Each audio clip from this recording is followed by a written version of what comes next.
যখন তাদের শরীর কাজ করে না তখন তাদেরকে উত্তেজক এমন কিছু পদার্থ দেওয়া হয়, এমন কিছু হাইপারডোজ মেডিসিন দেওয়া হয়, যার ফলশ্রুতিতে তারা ব্যাক টু ব্যাক দেখা যায় যে অনেক লম্বা টাইম তারা নাকি সেক্স করতে পারে না।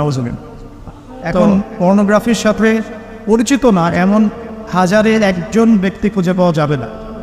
ঠিক আছে, বাংলাদেশের পরিসংখ্যান বলছে যে বাংলাদেশের স্কুল পড়ুয়া প্রায় 77% ছেলে মেয়ে পর্ন দেখে। এটা আবার কথা নয়, বা আপনি গুগল করেন এবং দিন দিন মেয়েদের পর্ন দেখার প্রবণতা বাড়ছে, এটা লেখা আছে। শুধু তাই নয়, ওই 1896 সালের দিকে তারা যখন পর্নোগ্রাফি ছড়িয়ে দেয়, মাত্র 7 মিনিটের একটা ভিডিও তারা প্রকাশ করছে। ঠিক আছে, এবং তার নামও তারা দিয়েছিল, আমার নামটা ঠিক খেয়াল নাই। আর আমি এগুলো ফিল্মস দেখিনি, আমি গুগলের নামটা দেখেছি কী নাম ছিল। তো তখন থেকে নিয়ে এই পর্যন্ত এই যে নীল সংস্কৃতি চালু করে দেয়া, এটা শুধু পশ্চিমাদের মধ্যে সীমাবদ্ধ থাকে নাই, পুরো বিশ্বের মধ্যে ছড়িয়ে দেওয়া হয়েছে। এবং আপনি পরিসংখ্যান দেখবেন যে এই নীল সংস্কৃতিতে সবচাইতে বেশি যারা পারদর্শী তারা হচ্ছে মার্কিন যুক্তরাষ্ট্রে। এবং এই ব্লু ফিল্মস পুরো বিশ্বে একটা ইন্ডাস্ট্রি চালু করেছে, এর নাম হচ্ছে পর্ন ইন্ডাস্ট্রি। ঠিক আছে, এবং আপনি এবার শুনলে অবাক হবেন যে এই পর্ন ইন্ডাস্ট্রি প্রতি বছরে $97 বিলিয়ন ব্যবসা করে। $97 বিলিয়ন ব্যবসা করে পর্ন ইন্ডাস্ট্রি সারা ওয়ার্ল্ডে। 1 বিলিয়ন সমান কত? 100 কোটি। 1 বিলিয়ন সমান 100 কোটি। 100 কোটি ডলার টাকা দিয়ে হিসাব করে দেখেন কত টাকা হয়। $97 বিলিয়ন ব্যবসা হয় প্রতি বছর এই পর্ন ইন্ডাস্ট্রির মধ্য দিয়ে। এবং এই ইন্ডাস্ট্রির ফিল্মসগুলো হলিউড বলিউডের চেয়ে বেশি শ্যুট করা হয়। এবং আমেরিকার লস অ্যাঞ্জেলেস নামক একটা জায়গা আছে না, এটাকে বলা হয় পর্নের স্বর্গরাজ্য। মানে এখানেই সব পর্নের শুটিংগুলো আগে হতো। একটা পর্যায় থেকে সেখান থেকে সরিয়ে ক্যালিফোর্নিয়া নিয়ে আসা হয়েছে। কখন সরানো হয়েছে? যখন সেখানকার প্রশাসন একটা আইন জারি করলো। কী আইন জারি করলো? যে এখানে শুটিং করতে হলে বাধ্যতামূলক কন্ডোম ব্যবহার করতে হবে। নাউজুবিল্লাহ পড়বেন না? তো তারা এটা ব্যবহার করার পক্ষপাতী না, তখন ওখান থেকে ইন্ডাস্ট্রি সরিয়ে ক্যালিফোর্নিয়ার দিকে নিয়ে যাওয়া হয়েছে। তো শুধু আমেরিকায় প্রতি বছর 10 থেকে 12 বিলিয়ন ডলারের ব্যবসা করে এখানে। দ্বিতীয় স্থানে আছে ইউরোপের কান্ট্রি ব্রিটেন, তারপরে আছে সাউথ আফ্রিকা, তারপরে অন্যান্য কান্ট্রি জার্মানি, এদিকে আপনার সুইডেন, ফিনল্যান্ড, আমাদের উপমহাদেশের অনেক কান্ট্রিও আছে। ঠিক আছে, তো এই যে নীল সংস্কৃতি সারা ওয়ার্ল্ডে তারা ছড়িয়ে দিল, এখান থেকে আমি একটা নাম চুজ করেছি আর কি, যে নীল দর্পণ। আমি কিন্তু লেকচারে এখানে যাইনি, জাস্ট ইন্ট্রোডাক্টরি কিছু কথা বললাম হবে যে নীল দর্পণ নামটা আমি কেন দিয়েছি এই কারণে। তো মূল লেকচারে যাওয়ার আগে আমি আপনাকে কয়েকটা পরিসংখ্যান দেখাই।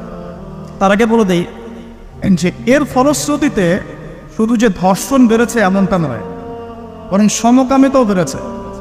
এখনকার পরিসংখ্যান বলছে মার্কিন যুক্তরাষ্ট্রের 52% মানুষ মনে করে যে সমকামিতাকে স্বীকৃতি দেওয়া উচিত, এবং 41% মানুষ মনে করে দেওয়ার দরকার নেই।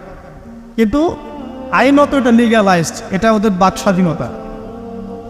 এটা কানাডা অনেক আগেই করেছে, ব্রিটেনেও আছে, অস্ট্রেলিয়াও স্বীকৃতি দিয়েছে, এবং দিন দিন আস্তে আস্তে আমাদের ভারত থেকে শুরু করে আমাদের দেশে পর্যন্ত এগুলোর বিস্তার বেড়ে গেছে।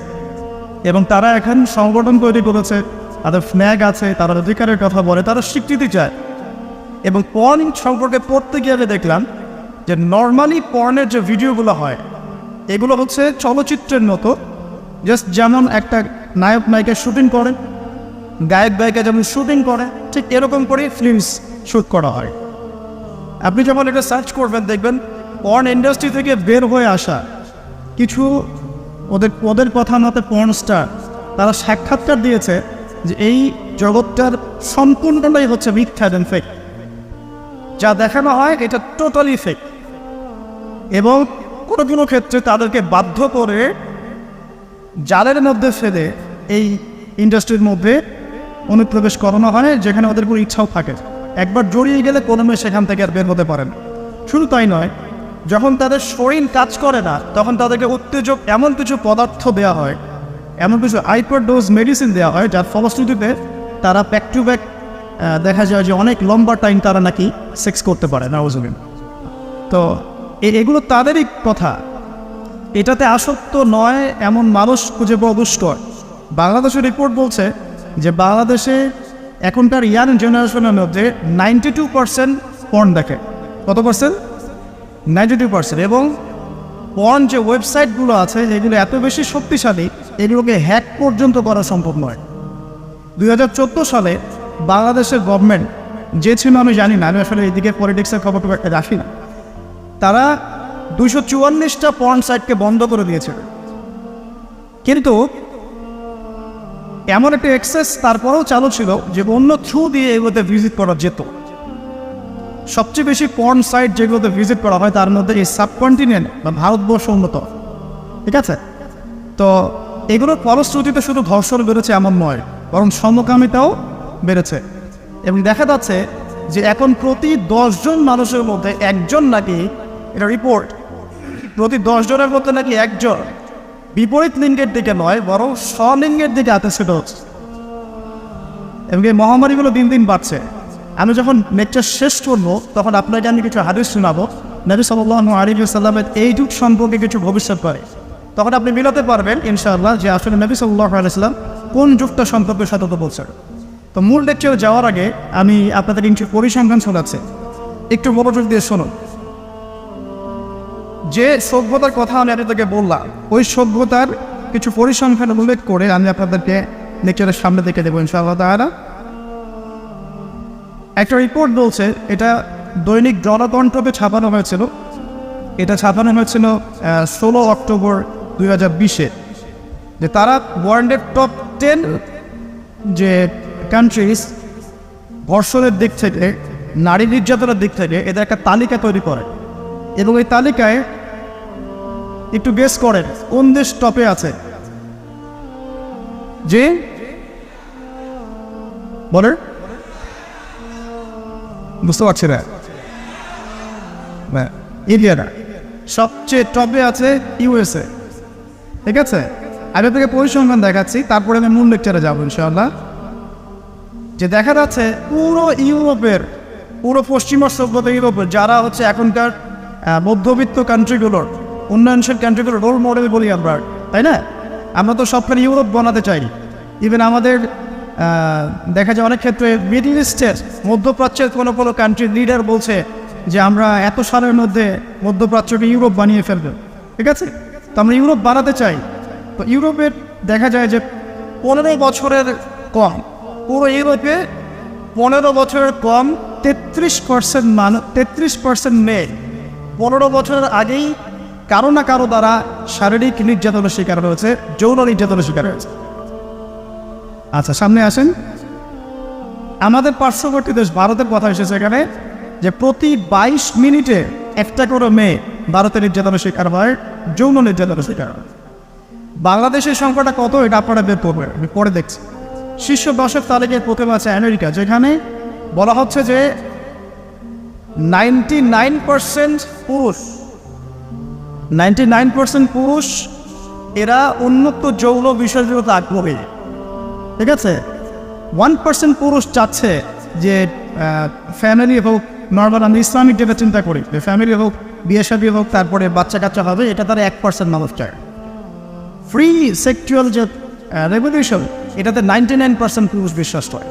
তারপরে আসেন, তারা বলছেন যে এখানে আমেরিকাতে প্রতি 6 জন মেয়ের মধ্যে একজন ধর্ষণের শিকার হয়, প্রতি 6 জন মেয়ের মধ্যে একজন ধর্ষণের শিকার হন। এবং যে পরিসংখ্যানগুলো করা হয়েছে এটা মাত্র 16% কেসের ভিত্তিতে, বাকিরা কেসই করেন। যারা কেস করেছে, এই কাগজপত্র আছে, এর মধ্যে দেখা যায় প্রতি 6 জনের একজন ধর্ষণের শিকার হয়। তো এরপরে দ্বিতীয় নাম্বার তালিকায় আনা হয়েছে সাউথ আফ্রিকার, দক্ষিণ আফ্রিকা। এটাকে বলা হয় ধর্ষণের রাজধানী। কি বলা হয়? ধর্ষণের রাজধানী। এখানে দেখা যায় যে শুধু 2012 সালেই, অনলি 2012 সালেই 65,000 ধর্ষণের ঘটনা রয়েছে। আমি পরে আপনাকে হাদিসগুলো বলবো, আপনি আগে পরিসংখ্যানটা দোকাতে থাকে। 65,000 ধর্ষণের ঘটনা ঘটেছে শুধুমাত্র সাউথ আফ্রিকাতেই। আর সাউথ আফ্রিকার 4,000 নারীর উপর জরিপ করে দেখা গেছে যে তাদের মধ্যে প্রতি 3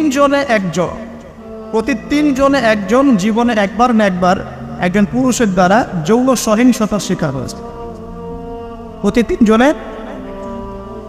এরপরে আরেকটা জরিপে দেখা গেছে যে আফ্রিকার 25% পুরুষ, পুরো আফ্রিকার 25% পুরুষ, মানে 4 ভাগের 1 ভাগ পুরুষ জীবনে একবার না একবার কোনো না কোনো মেয়েকে ধর্ষণ করছে। এগুলো আমাদের রিপোর্ট না, কিন্তু আপনি অনলাইনে এগুলো পাবেন। এরপর আসেন 3 নম্বরে রাখা হচ্ছে সুইডেনকে, এবং সুইডেনকে খুব হাইলাইট করা হয়, খুব উন্নত কান্ট্রি। দেখা যায় যে 2009 সালে সুইডেনে ধর্ষণের হার ছিল 58%। কত পার্সেন্ট? আচ্ছা। 4 নম্বরে যে দেশ খুব পরিচিত আমাদের পাশে, ভারত, সেখানে বলা হচ্ছে যে 2012 সালের জরিপে ইন্ডিয়াতে ধর্ষণের রিপোর্ট করা হয়েছে 24,923টা। 24,923। আসেন, তারপরে একজন রিপোর্টে বলছে প্রতি 22 মিনিটে সেখানে একজন মেয়ে ধর্ষিত হচ্ছে। 5 নম্বরে আছে যুক্তরাজ্য, মানে ইংল্যান্ড, যেটাকে আমরা বলি যে ওই যে রানী এলিজাবেথ মারা গেলেন, খুব শোক পালন করলাম না। আচ্ছা, তো তাদের মধ্যে বলা হচ্ছে যে প্রতি বছর গড়ে 85,000 নারী সেক্সুয়াল অ্যাবিউজের শিকার হয়, মানে যৌন হয়রানি শিকার হয়েছে। এছাড়া প্রায় 4 লক্ষ নারী এ পর্যন্ত 2012 সাল থেকে এই পর্যন্ত, মানে 2022 পর্যন্ত, লাস্ট 10 বছরে 4 লক্ষ নারী কোনো না কোনোভাবে পুরুষের দ্বারা যৌন নির্যাতনের শিকার হয়েছে, যার মধ্যে 25 থেকে 30% হচ্ছে শিশু, মানে বাচ্চা মেয়ে। তারাই তো আবার আমাদেরকে বলছে যে বিয়ের বয়স তোমরা তো কমাই রাখ। আচ্ছা, আসেন এবার আরও সামনে যাই। জার্মানির পরিসংখ্যান, জার্মানি হচ্ছে এখন 6 নম্বর। জার্মানিতে বলা হচ্ছে যে সরকারি হিসেব মতে এখানে 2,40,000 নারী এবং কিশোরী জার্মানিতে ধর্ষণের শিকার হয়ে মারা গেছে, এই পর্যন্ত হিস্ট্রি। তারপরে আরেকজন হিসাবে বলছেন যে প্রযুক্তিতে জার্মানি এগিয়ে আছে ঠিকই, তবে 65,07,394 জন নারী এই পর্যন্ত জার্মানিতে ধর্ষণের শিকার হয়েছে, পুলিশের নথিতে রিপোর্ট আছে। আসলে সামনে এটা গেল জার্মানির কথা। এরপর ফ্রান্সের সেম কথা, 75,000 নারী প্রতি বছর ধর্ষণের শিকার হচ্ছে, যাদের মধ্যে 10% হচ্ছে শিশু। এবং কানাডার কথাও এখানে আছে, কানাডাও লিস্টের মধ্যে আছে 8 নম্বরে, যেখানে বলা হচ্ছে এই পর্যন্ত 25,16,918 জন রিপোর্ট করেছে। এবার বলতে থাকে শেষ হবে না। 9 নম্বর আছে শ্রীলঙ্কা এবং 10 নম্বরে আছে ইথিওপিয়া। এই হলো 10টা দেশের তালিকা। আলহামদুলিল্লাহ এখানে বাংলাদেশের নাম নাই। শুধু তাই না, বাংলাদেশরা এই টপ 10-এর মধ্যে কোনো মুসলিম কান্ট্রির নাম নাই, ঠিক আছে? তো এরপরেও তারা দেখবেন বোরখা, হিজাব, নারীর স্বাধীনতা, নারীকে লুকিয়ে রাখছো, হ্যাঁ তোমরা পোশাক নিয়ে বেশি কথা বলো, বাড়াবে, এই কথাগুলো ওরাই এদেরকে শিখায়।